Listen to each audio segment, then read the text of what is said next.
Subscribe to our channel by clicking the subscribe button. Click the bell button and enjoy the latest uploads from our channel. अस्सलाम वालेकुम नाज़रीन, आपको अपने channel में welcome कहती हूँ।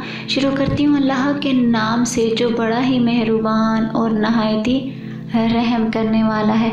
अस्सलातु वस्सलामु अलैका या रसूल अल्लाह व अला आलिका व सहाबिका या हबीब अल्लाह।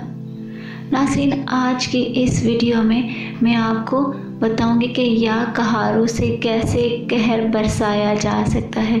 तो वीडियो का आगाज़ करते हैं। नाज़रीन, जादू और जिन्नात जितना पुराना हो, जिन्नात ने ज़िंदगी तंग कर दी हो, घर वीराने का नमूना बन गया हो।